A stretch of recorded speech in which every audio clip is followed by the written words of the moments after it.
জানার পরে যারা মানে না ওরা আল্লাহর কাছে জালেম। কি আপনি না জেনে ভুল করেছেন, ওটা আল্লাহ মাফ করে দিতে পারে, কিন্তু জানার পরেও কেউ যদি না মানে ও কিন্তু আল্লাহর দরবারে জালেম। জালেমের যতগুলো আয়াত আল্লাহ কোরআনে দিয়েছে আমার কাছে ভয়ঙ্কর মনে হয় সূরা শূরার 42 নম্বর আয়াতটা, ইন্নামাস সাবিলু আলাল্লাযীনা ইয়াযলিমুনান নাস ইলা আখিরি আয়াত। সূরা শূরা 42 নম্বর আয়াত 25 নম্বর পারার 6 নম্বর পৃষ্ঠার 13 নম্বর লাইনে আছে। এটা ইবনে কাসিরে আছে তাফসিরে। আল্লাহ পাক বলেন আমি নিজে কেস করব, মামলা দেব তাদের বিরুদ্ধে যারা মানুষ হয়ে মানুষের উপরে জুলুম করে। এই আয়াতটা পড়ার পরে আমার মনে হয় বাংলাদেশে আমরা হাজারো মানুষ আল্লাহর মামলার আসামি। পুলিশের কাছে এখন বাধা দিয়ে দেখেন, কালকেই মামলা পাবেন, পুলিশ বাদী কেস হবে। কথা বলছেন এটা যারা মানুষ হয়ে মানুষের উপরে এতদিন জুলুম করেছেন, এখনো করছেন, এখনো জুলুম বন্ধ হয়নি, এখনো জুলুম চলছে।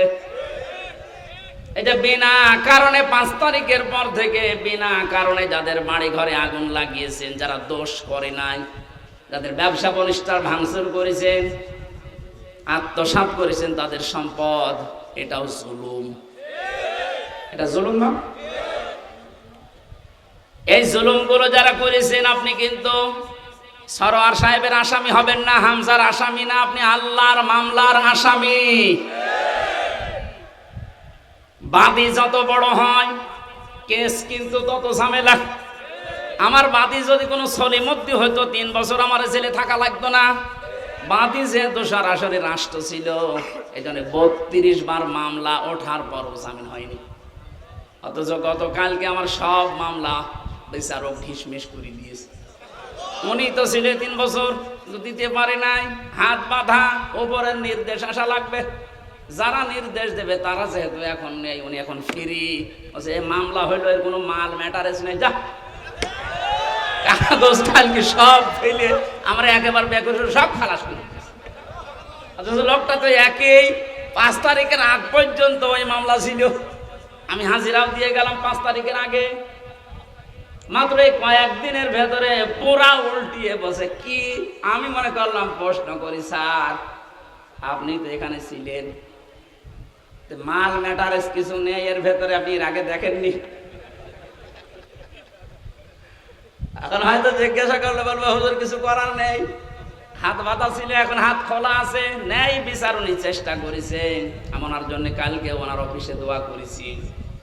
জজ মজিবুর রহমান, যতটুকু শুনেছি আদালত পাড়ায় যে উনি ন্যায় বিচার করার জন্য সাদাকে সাদো কালোকে কালো উনি 100 ভাগ চেষ্টা করতেন। এই কঠিন সময়ও আল্লাহ যেন ওনাকে মঞ্জিলে মকসুদে পৌঁছিয়ে দেন। জয় বলেন আমিন। যতটুকু আমরা জানছি ততটুকু মানছি না। এই যে এলেমের প্রশ্ন করা হবে, এলেম মানে মাওলানা হওয়া লাগবে আমার মতো না, হাফেজ হওয়া লাগবে না। যে যতটুকু জানেন ওই জ্ঞান অনুযায়ী, বিবেক অনুযায়ী যদি কেউ কাজ না করেন, সে জাহান্নামে সাঈর নামক একটা দরজা আছে, সেখানে আল্লাহ তাকে প্রবেশ করাবে। ওয়াকালু লাউ কুন্না নাসমাউ আও নাকিলু মা কুন্না ফি আসহাবিস সাঈর। সূরা মুলকের 10 নম্বর আয়াত। আল্লাহ বলেন জাহান্নামে সাঈর নামক যে দরজা আছে, এই আলালিহান আগুনের সামনে যখন মানুষকে নেওয়া হবে, ফেরেশতা মালিক যিনি দারোয়ানের দায়িত্বে আছে, উনি বলবে কেন আসলেন?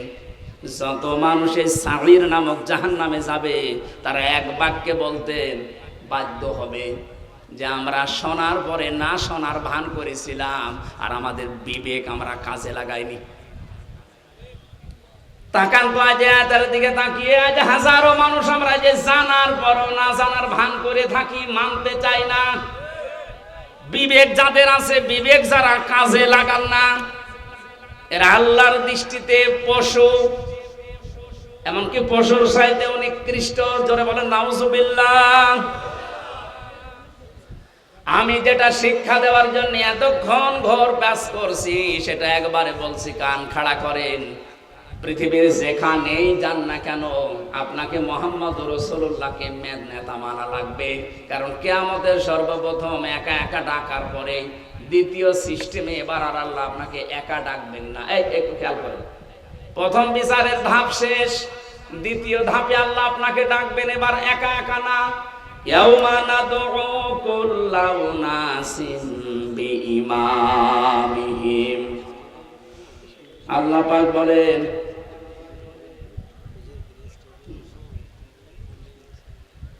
আল্লাহ পাক বলেন সূরা এটা বানি ইসরাইলের 72 নম্বর আয়াতের প্রথম অংশে আছে, কিয়ামতে এবার সিস্টেমে আমি ডাকবো মানুষকে তার নেতার সাথে, ইমামের সাথে।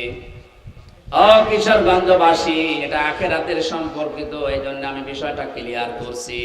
কিয়ামতে আল্লাহ মানুষকে দ্বিতীয় ধাপে ডাকবেন একা একা না নেতার সাথে? আগে নেতা, এরপরে কর্মী। আপনার বিবেককে এবার জিজ্ঞাসা করেন তো, যে নেতাকে আপনি মেনে চলেন, এ যদি কিয়ামতে আল্লাহর সামনে দাঁড়ায় আর আপনি তার পেছনে, ওর যা চরিত্র, ওর যা সোরাত সিরাত, ওরে দেখে আল্লাহ মাফ করবে বলে মনে হয়? বলছেন না, ও তো ধরা খাবে। আপনি কি ইয়ার কে মারেন? আপনি এখনই বলছেন না, আমি যাকে মেনে চলি, যার পেছনে থাকি, কিয়ামতে ওর সামনে যদি আমি থাকি আল্লাহ ওরে দেখে মাফ করবেন, আপনি নিজেই বলছেন, তাহলে আপনি ধরা খাবেন না। এই জন্য শুধু ইয়াসিন পড়ে শেষ করে দিলে হচ্ছে না, এটা মানা লাগবে। বিশ্ব নবী বাদ দিয়ে অন্য কেউ যেন আপনার আদর্শ মরণ পর্যন্ত আর না হয়, এটা খেয়াল রাখবেন। কারণ নবীজি যদি সামনে দাঁড়ায় ওই দিন, আপনি পেছনে থাকলে আপনাকে দেখা লাগবে না, বিশ্ব নবীকে দেখে আল্লাহ মাফ করে দেবে। ইয়াসিনের যত শব্দর ব্যাখ্যা আছে সব বলতে 33টা পেয়েছিলাম আমি, এত বলতে গেলে সময় চলে যাবে। আমরা 2টা আয়াত কোরআন থেকে পড়েছিলাম, এক আয়াতের কিছু কথা তাফসীর আকারে বলছি। সূরা জুমা থেকে পড়েছি একটা আয়াত। কি সূরা? জুমা। জুমা মানে এক জায়গায় হওয়া, একত্রিত হওয়া। আমরা যেহেতু 7 দিন পর পরে মুসলিমদের একটা অনুষ্ঠান আছে জুমার নামাজ, ওখানে এক জায়গায় হই। নামাজ পড়ার পরে আপনার কাজ কি? ইসলামে তো শুধু ইবাদত হিসাবে শুধু নামাজই না,